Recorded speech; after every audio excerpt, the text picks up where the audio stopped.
आप सबको जय मसीह की। आज तारीख है 25/10/2025 और हम शाम का वचन पढ़ेंगे। हम पढ़ेंगे यिर्मयाह की पुस्तक में से उसका 6, 7 और 8 अध्याय। हे ब्यामीनियों, यरूशलेम से अपना अपना सामान लेकर भागो। तकाओ में नरसिंगा फूंको और बैत कोरेम पर झंडा ऊंचा करो, क्योंकि उत्तर की दिशा से आने वाली विपत्ति बड़ी और विनाश लाने वाली है। सिय्योन की सुंदर और सुकुमार बेटी का मैं नाश करने पर हूँ। चरवाहे अपनी भेड़ बकरियां संग लिए हुए उस पर चढ़कर उसके चारों ओर अपने तंबू खड़े करेंगे। वे अपने अपने पास की घास चरा लेंगे। आओ, उसके विरुद्ध युद्ध की तैयारी करो। उठो, हम दोपहर को चढ़ाई करें। हाय हाय, दिन ढलता जाता है और सांझ की परछाई लंबी हो जाती है। उठो, हम रात ही रात चढ़ाई करें और उनके महलों को ढा दें। सेनाओं का यहोवा तुमसे कहता है, वृक्ष काट काट कर यरूशलेम के विरुद्ध मोर्चा बांधो। यह वही नगर है जो दंड के योग्य है। इसमें अंधेर ही अंधेर भरा हुआ है। जैसा कुएं में से नित्य नया जल निकला करता है, वैसे ही इस नगर में से नित्य नई बुराई निकलती है। इसमें उत्पात और उपद्रव का कोलाहल मचा रहता है।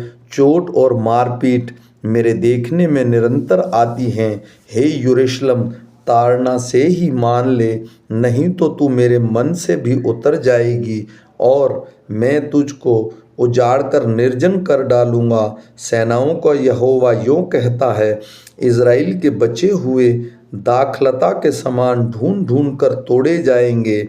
दाख के तोड़ने वाले के समान उस लता की डालियों पर भी अपना हाथ लगा। मैं किससे बोलूं और किसको चिताकर कहूं कि वे माने। देख, ये ऊंचा सुनते हैं, वे ध्यान भी नहीं दे सकते। देख यहोवा का वचन कि वे निंदा करते और उसे नहीं चाहते। इस कारण यहोवा का कोप मेरे मन में भर गया है। मैं उसे रोकते रोकते उकता गया हूँ।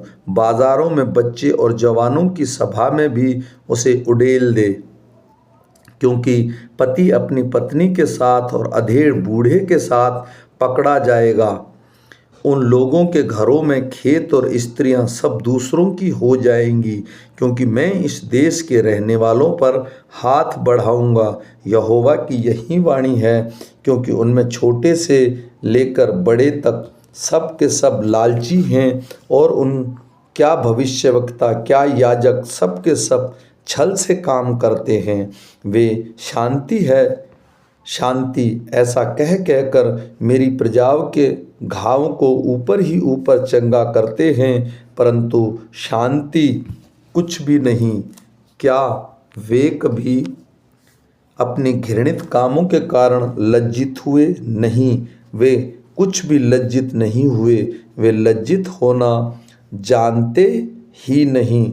इस कारण जब लोग नीचे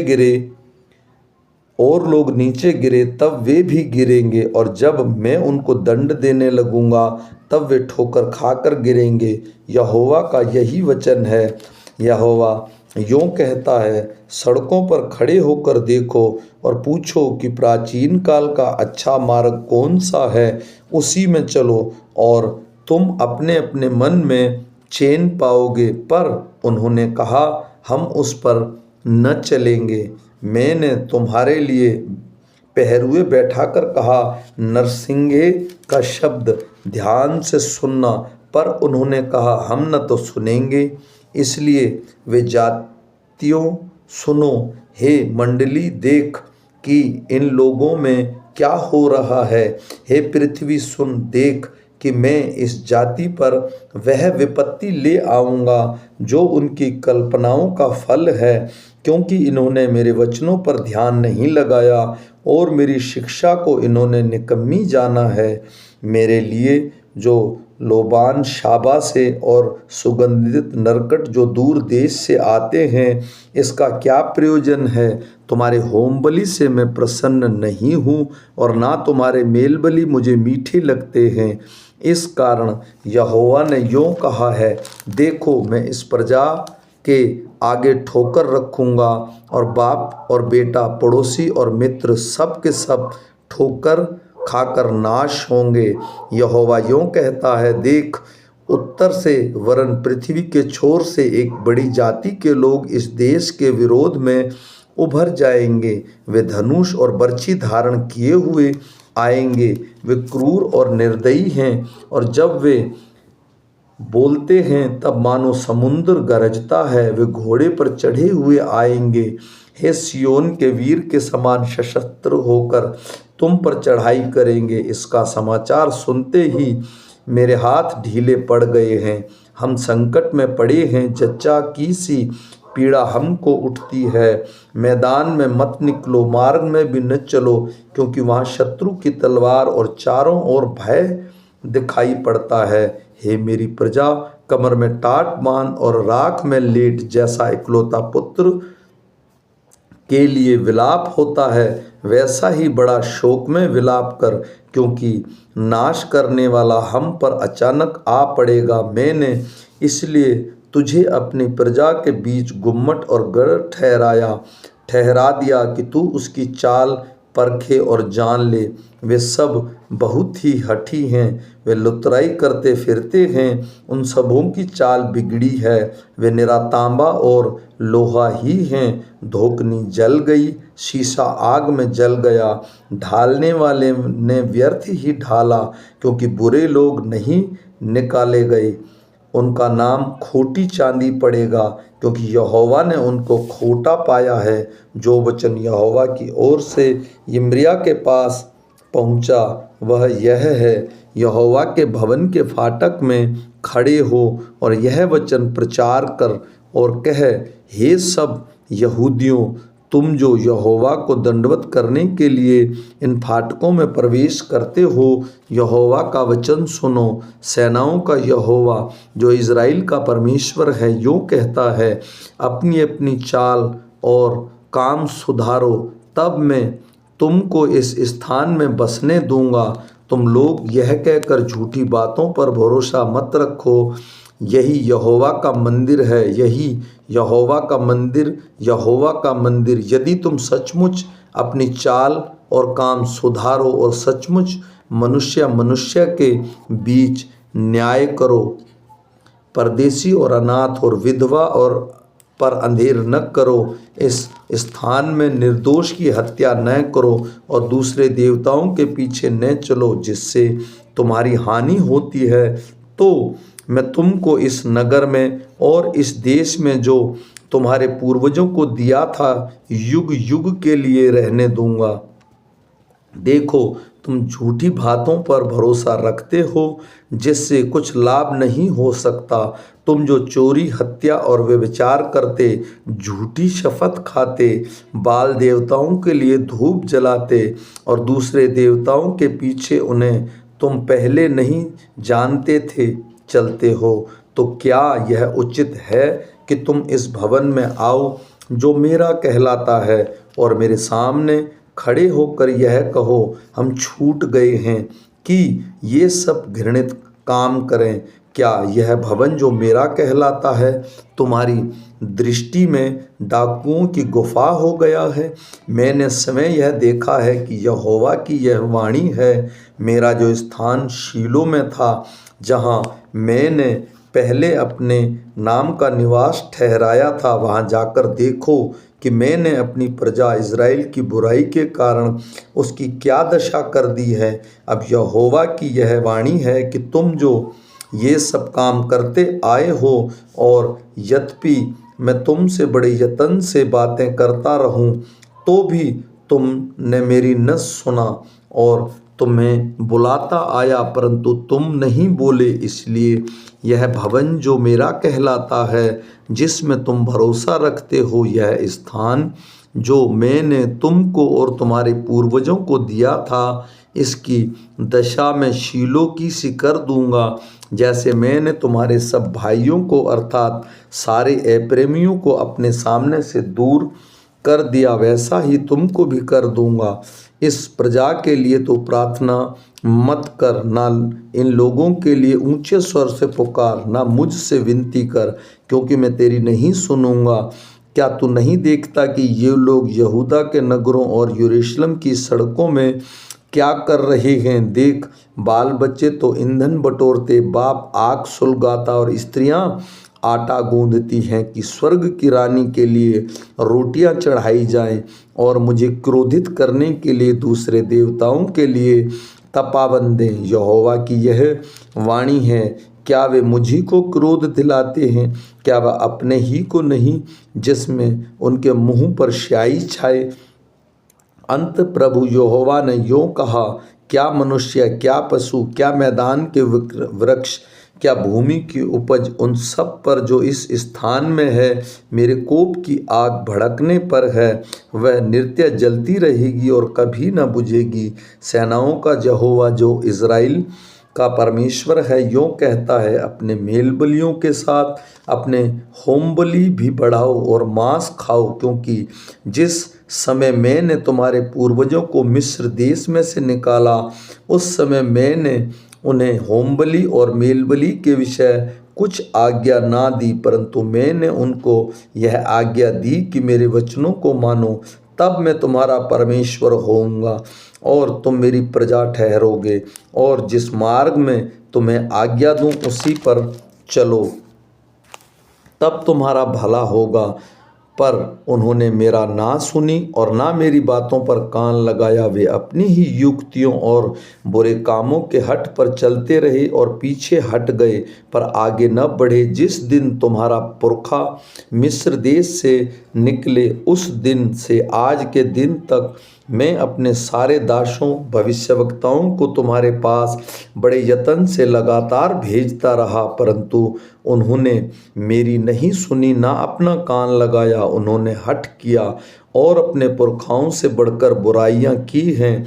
तो सब बातें उनसे कहेगा, पर वे तेरी न सुनेंगे। तू उनको बुलाएगा, पर वे न बोलेंगे। तब तू उनसे कह देना, यह वही जाति है जो अपने परमेश्वर यहोवा की नहीं सुनती और ताड़ना से भी नहीं मानती। सच्चाई नष्ट हो गई और उसके मुंह से दूर हो गई है। अपने बाल मुंडवा कर फेंक दे, मुंडे टीलों पर चढ़कर विलाप का गीत गा, क्योंकि यहोवा ने इस समय के निवासियों पर क्रोध किया और उन्हें निकम्मा जानकर त्याग दिया है। यहोवा की यह वाणी है, इसके कारण यह है कि यहूदियों ने वह काम किया है जो मेरी दृष्टि में बुरा है। उन्होंने उस भवन में जो मेरा कहलाता है अपनी घृणित वस्तुएं रखकर उसे अशुद्ध कर दिया, और उन्होंने हेस्रोन वासियों की तराई में तोपेक नामक ऊंचे स्थान बनवाकर अपने बेटे बेटियों को आग में जलाया है, जिसकी आज्ञा मैंने कभी न दी और ना मेरे मन में कभी आया। यहोवा की यह वाणी है। इसलिए ऐसा दिन आता है कि वह तराई फिर ना तो तोपेत की और ना हेस्रोन वासियों की कहलाएगी, वरन घात की तराई कहलाएगी। और तोपेत में इतनी कब्रें होंगी कि और स्थान न रहेगा। इसलिए उन लोगों के शव आकाश के पक्षी और पृथ्वी के पशुओं का आहार होंगे, और उनके भगाने वाला कोई न रहेगा। उस समय मैं ऐसा करूँगा कि यहूदा के नगर और यरूशलेम की सड़कों में न तो हर्ष और आनंद का शब्द सुनाई पड़ेगा और न दूल्हे और ना दुल्हन का, क्योंकि देश उजाड़ ही उजाड़ हो जाएगा। यहोवा की यह वाणी है। उस समय यहूदा के राजा, हाकिम, याजक, भविष्यवक्ताओं और यरूशलेम के रहने वालों की कब्रों से निकालकर सूर्य, चंद्रमा और आकाश के गणों के सामने फैलाई जाएगी, क्योंकि वे उसी से प्रेम रखते, उन्हीं की सेवा करते, उन्हीं के पीछे चलते और उन्हीं के पास जाया करते और उन्हीं को दंडवत करते थे। और ना वे इकट्ठी की जाएंगी न कब्र में रखी जाएंगी, वे भूमि के ऊपर खाद के समान पड़ी रहेंगी। तब इस बुरे कुल के बचे हुए लोग उन सब स्थानों में से मैंने उन्हें निकाल दिया है, जीवन से अधिक मृत्यु ही को चाहेंगे। सेनाओं के यहोवा की यही वाणी है, तो उनसे यह भी कह, यहोवा यूं कहता है कि जब मनुष्य गिरते हैं तो क्या फिर कभी नहीं उठते? जब कोई भटक जाता है तो क्या वह लौट नहीं आता? फिर क्या कारण है कि ये यरूशलेम वासी सदा दूर ही दूर भटकते जाते हैं? ये छल नहीं छोड़ते और फिर लौटने से इनकार करते हैं। मैंने ध्यान देकर सुना, परंतु ये ठीक नहीं बोलते। इनमें से किसी ने अपनी बुराई से पछताकर नहीं कहा, हाय मैंने यह क्या किया है। जैसा घोड़ा लड़ाई में वेग से दौड़ता है, वैसे ही उनमें से हर एक जन अपनी ही दौड़ में दौड़ता है। आकाश में लगलग की अपने नियत समयों को जानता है, और पंडुकी, सूपाबेनी और सारस भी अपने आने का समय देखते रहते हैं, परंतु मेरी प्रजा यहोवा का नियम नहीं जानती। तुम कैसे कह सकते हो कि हम बुद्धिमान हैं और यहोवा की दी हुई व्यवस्था हमारे साथ है? परंतु अपने शास्त्रियों ने उनको झूठा विवरण लिखकर उसको झूठा बना दिया। बुद्धिमान लज्जित हो गए, वे विस्मित हुए और पकड़े गए। देखो, उन्होंने यहोवा के वचन को निकम्मा जाना है, उसमें बुद्धि कहाँ रही? इस कारण मैं उसकी स्त्री को दूसरे पुरुषों को और उनके खेत दूसरे अधिकारियों के वश में कर दूंगा, क्योंकि छोटे से लेकर बड़े तक वे सब के सब लालची हैं। क्या भविष्यवक्ता, क्या याजक, वे सब के सब छल के काम करते हैं। उन्हें शांति है, शांति है, ऐसा कह कर मेरी प्रजा के घावों को ऊपर ही ऊपर चंगा किया, परंतु शांति कुछ भी नहीं। क्या वे घृणित काम करके लज्जित हुए? नहीं, वे कुछ भी लज्जित नहीं हुए। वे लज्जित होना जानते ही नहीं। इस कारण जब और लोग नीचे गिरें तब वे भी गिरेंगे। जब मैं उनके दंड का समय आएगा तब वे भी ठोकर खाकर गिरेंगे। यहोवा का यही वचन है, यहोवा की यही वाणी है, मैं उन सबों का अंत कर दूंगा। न तो उनकी दाखलताओं में दाख पाई जाएगी और न अंजीर के वृक्ष में अंजीर, वरन उनके पत्ते भी सूख जाएंगे। और जो कुछ मैंने उन्हें दिया है वह उनके पास से जाता रहेगा। हम क्यों चुपचाप बैठे हैं? आओ हम चलकर गढ़ वाले नगरों में इकट्ठे नष्ट हो जाएं, क्योंकि हमारा परमेश्वर यहोवा हमको नष्ट करना चाहता है और हमें विष पीने को दिया है, क्योंकि हमने यहोवा के विरुद्ध पाप किया है। हम शांति की बाट जोहते हैं, परंतु कुछ कल्याण नहीं मिला, और चंगाई और आशा करते हैं, परंतु घबराना ही पड़ता है। उनके घोड़ों का फुर्राना दाने से सुनाई पड़ता है, और बलवंत घोड़ों के हिनहिनाने के शब्द से सारा देश काँप उठा। उन्होंने आकर हमारे देश को और जो कुछ उसमें है और हमारे नगर को निवासियों समेत नष्ट किया है। क्योंकि देखो, मैं तुम्हारे बीच में ऐसे सांप और नाग भेजूंगा जिनमें मंत्र ना चलेगा और वे तुमको डसेंगे। यहोवा की यही वाणी है। हाय हाय, इस शोक की दशा में मुझे शांति कहाँ मिलेगी? मेरा हृदय भीतर ही भीतर तड़फता है। मुझे अपने लोगों की चिल्लाहट दूर देश में सुनाई देती है। क्या यहोवा सिय्योन में नहीं है? क्या इसका राजा उसमें नहीं? क्या उन्होंने मुझको अपनी खोदी हुई मूर्तों और परदेश की व्यर्थ वस्तुओं के द्वारा क्रोध दिलाया है? कटनी का समय बीत गया, फल तोड़ने की ऋतु भी समाप्त हो गई और हमारा उद्धार नहीं हुआ। अपने लोगों के दुख में से भी दुखित हुआ। मैं शोक का पहरावा पहने हुए अति अचंभे में डूबा हूँ। क्या गिलाद? आमीन।